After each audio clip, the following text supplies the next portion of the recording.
Engineer humiliates black construction worker, not knowing he'd fire him in front of everyone. Please, be quiet and let the professionals speak. Richard's voice cut through the air like a blade, instantly silencing the makeshift meeting room on the construction site. We don't pay bricklayers to think. We pay them to follow instructions.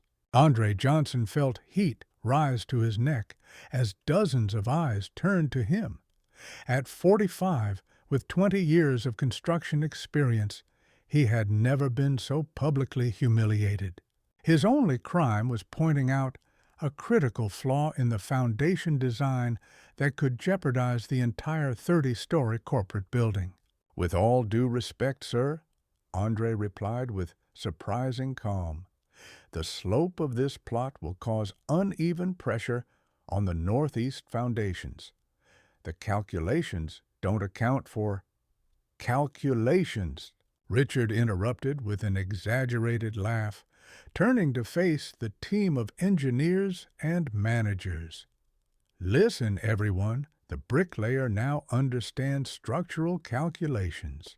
Maybe we should hand him a degree since he clearly knows more than someone with a master's from MIT. Nervous laughter rippled through the room. Andre kept his gaze steady, breathing deeply to contain the anger boiling inside. It wasn't the first time he'd faced prejudice, but public humiliation stung differently. Richard Harrington, the new chief engineer at Apex Constructions, hired just 3 months ago, was already infamous for his explosive temper and arrogance. His pristine suit and polished loafers contrasted sharply with the practical clothes and calloused hands of the workers he oversaw with constant disdain. "If you want to keep your job on this project," Richard continued, stepping closer to Andre with a cold smile, "I suggest you stick to mixing cement and leave critical decisions to those who studied for them." The silence was palpable. Some workers looked down, embarrassed. Others, mostly white engineers, smirked faintly, as if approving of the bricklayer being put in his place. What no one in the room noticed was the calm in Andre's eyes, not the submission of a man accepting humiliation, but the composure of someone watching a predator walk straight into a trap. "Understood, sir," Andre replied simply, gathering his notes. "I just thought I should mention it." Richard smiled triumphantly. "Now that we've settled this matter of hierarchy, can we move on? We have a tight schedule." The meeting continued, with Richard dominating the conversation, pointing at diagrams and charts on his tablet, explaining project changes to save time and money. No one noticed Andre quietly typing a message on his old phone. As the meeting ended, workers began to disperse when Richard's phone pinged with a notification. He frowned, reading the message, his face visibly paling. "Emergency meeting with the owner in 15 minutes, he announced, voice strained. "Looks like Thomas Johnson is coming to personally review progress." A murmur ran through the group. Thomas Johnson, the reclusive owner of Apex Constructions, was rarely seen on sites. His presence meant something critical or deeply problematic. Richard nervously adjusted his tie, trying to project confidence. "Get everything ready. I want this place spotless." As everyone scrambled, no one noticed the subtle smile on Andre's face or how he quietly slipped out and headed to the administrative trailer. No one suspected that beneath the simple construction worker's uniform lay a story about to upend the entire site. Richard Harrington's life was about to turn upside down. If this tale of prejudice masked as professionalism outraged you, stay tuned to see how Andre turned public humiliation into a powerful lesson about never judging a book by its cover, especially when that book might be your boss. 15 minutes stretched into an hour of tense waiting in the administrative trailer. Richard paced, glancing nervously at his watch, while other engineers pretended to study blueprints and schedules they already knew by heart. No one addressed the elephant in the room. Thomas Johnson, the enigmatic owner of Apex Constructions, never made unscheduled visits, and when he did, it rarely brought good news. "Is he coming because of the budget cuts I approved?" Richard whispered to his assistant. I explained we saved nearly $1 million on foundation materials. "I don't know, sir. The message just said he needs to personally assess the project," the assistant replied, equally nervous. Outside, Andre Johnson stepped out of his modest sedan, parked far from the administrative area. He opened the trunk, swapped his work shirt for a crisp, pressed dress shirt, then pulled out a sleek leather briefcase and thin-framed glasses. "He's here!" someone shouted, and everyone rushed to the site entrance as a gleaming black Mercedes pulled up. Richard adjusted his tie and stepped forward, a practiced smile on his face, hand extended. "Mr. Johnson, what an honor. We're right on schedule." The driver's door opened first, revealing a man in a dark suit, clearly security. Then, from the back door, emerged a black man in his late 40s, dressed in an impeccable suit, his serious face etched with years of experience. Richard froze, his welcoming expression morphing into confusion. "I'm sorry, we're expecting Mr. Thomas Johnson." The man extended a hand. Thomas Andre Johnson, owner of Apex Constructions.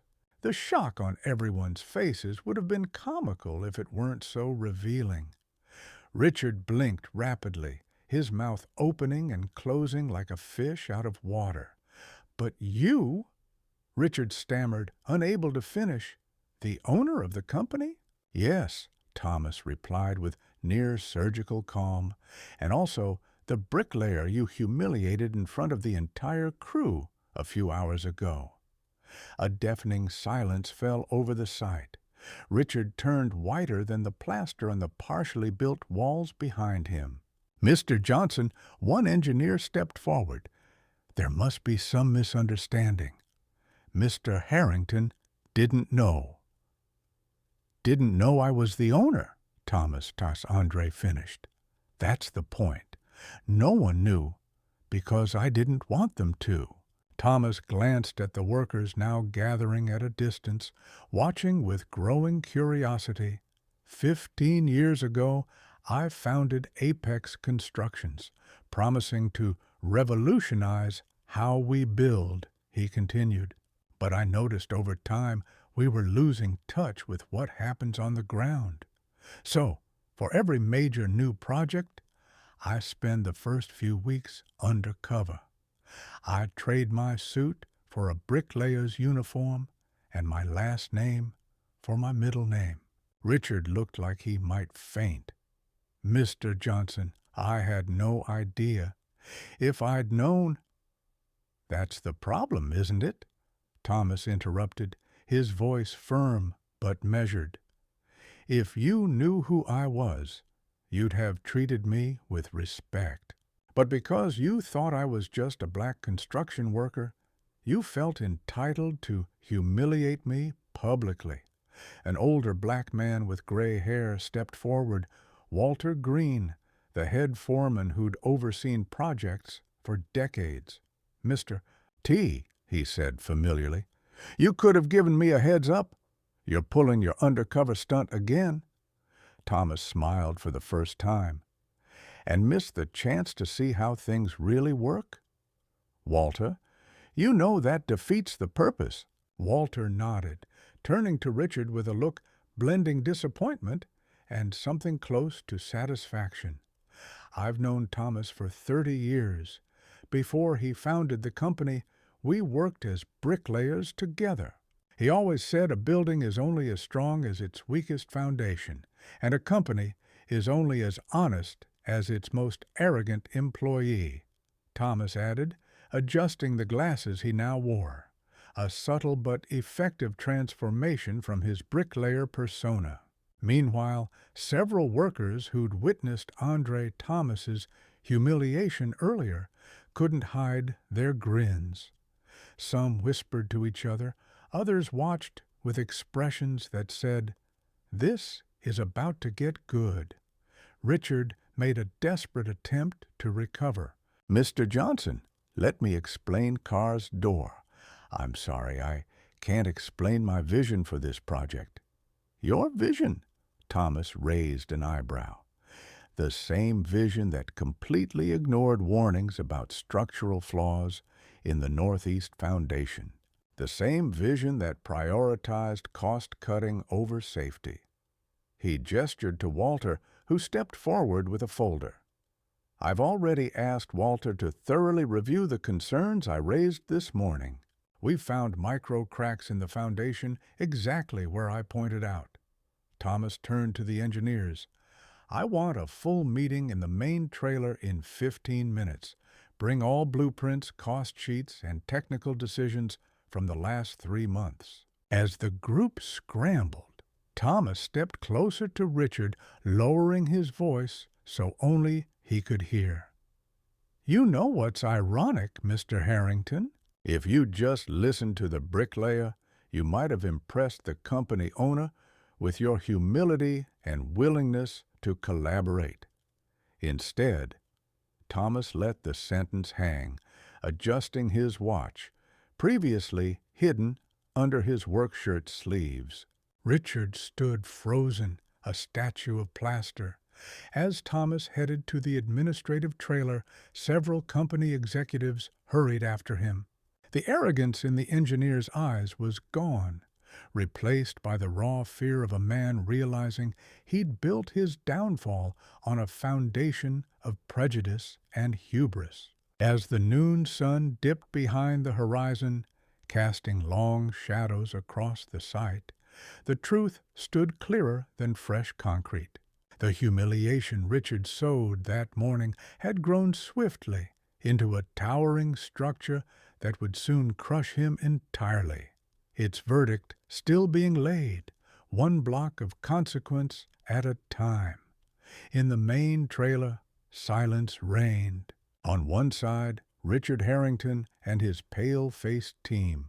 On the other, Thomas Johnson, now in a business suit, flanked by Walter and 2 technical auditors. "Let's get to the point," Thomas began calmly. "Why were my concerns about the foundations not only ignored, but ridiculed?" Richard cleared his throat. "Mr. Johnson, there was a misunderstanding. I was merely reinforcing hierarchy." "Hierarchy?" Thomas cut in, grabbing a tablet. "Our handbook clearly states, any employee, regardless of role or position, is obligated to report potential structural concerns." Thomas swiped the screen, and our cameras caught the audio. Richard's arrogant voice boomed through the trailer. "We're dealing with calculations here, not some bricklayer's eye who can't even hold a tape measure, right?" Richard loosened his tie, choking on his own hubris. For the next 2 hours, Thomas projected documents on the wall. "We've reviewed all his engineering decisions." An auditor stood. "We've identified 17 safety violations, the most severe concerns the Northeast Foundations. We also found unauthorized material substitutions and falsified test reports." Richard paled. "I can explain." An engineer on the team cracked under pressure. "Mr. Johnson, some of us warned Mr. Harrington about these issues. He insisted the calculations were correct and the savings were necessary." "For what?" Thomas asked. Another engineer confessed, "Bonuses for project completion. If we saved over $1 million, we'd all get substantial bonuses." Richard shot up. "This is a conspiracy. I'm a respected professional with an MIT master's. I won't let A bunch of what? Thomas asked sharply. Bricklayers? Black people? Finish your thought. The silence was deafening. Defeated, Richard collapsed into his chair. Thomas gestured to Walter, who handed him a folder. Richard opened it with trembling hands. It was his termination letter. I'm being fired, he asked, incredulous. You have two options, Thomas replied. Option 1, termination for negligence and falsification, with a civil lawsuit. Your license will be revoked. Richard swallowed hard. Option 2, voluntary resignation. In exchange, you return all bonuses and work 6 months as a volunteer in our training program for youth from underserved communities. 5 minutes to decide. In the meantime, let's gather everyone outside. They deserve an explanation. In the central yard, workers gathered, curious. Thomas stepped onto a platform. Good morning. For those who don't know me, I'm Thomas Andre Johnson, founder of Apex Constructions. Some of you know me as Andre, the rookie bricklayer. Gasps and knowing smiles spread among the workers. I'm here for 2 reasons. First, to announce that Richard Harrington is no longer with Apex. Stunned silence gave way to spontaneous applause, which Thomas halted with a gesture. The second reason is more important. At Apex, we don't just build structures. We build mutual respect. Whether you have a PhD or learned on the streets, your knowledge matters. Your voice deserves to be heard. The trailer door opened, and Richard emerged, carrying his belongings. His gait was broken, shoulders slumped. As he passed through the crowd, he faced a corridor of stairs, not mockery, but something more painful, pure pity. Thomas watched as Richard reached his car. Before getting in, he met Thomas's gaze, a brief nod of acknowledgment, not true remorse, but that of a man finally grasping the chasm between authority and respect. Walter approached. Which option did he pick? Thomas gave a faint smile. Surprisingly, the volunteer teaching. There is hope, even for the toughest cases. Walter shook his head. You always saw beyond appearances. That's why you built this company from nothing. Thomas gazed at the site, where workers returned to their posts with renewed energy. Real architecture isn't just about raising walls, Walter. It's about tearing down invisible barriers that keep talented people from being heard. On the horizon, the building's framework rose against the sky, not just concrete and steel, but a monument to the idea that respect isn't imposed by title. It's earned through humility and recognizing that wisdom can come from the calloused hands of those who know every grain of sand in the foundation of not just buildings, but human dignity. 6 months after Richard Harrington's public firing, the Apex Constructions Tower stood majestically against the Atlanta skyline, its foundation reinforced exactly where Thomas had flagged issues. On the 30th floor, in a conference room with panoramic views, Thomas Johnson held a quarterly meeting with his leadership team.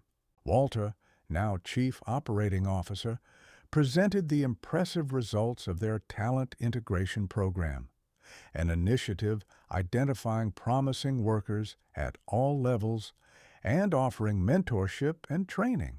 Our safety ratings have improved 78% since implementing the new open communication protocol, Walter explained, projecting charts. When any employee, regardless of role, can raise concerns without fear of retaliation, we catch issues before they become crises. Thomas nodded, satisfied.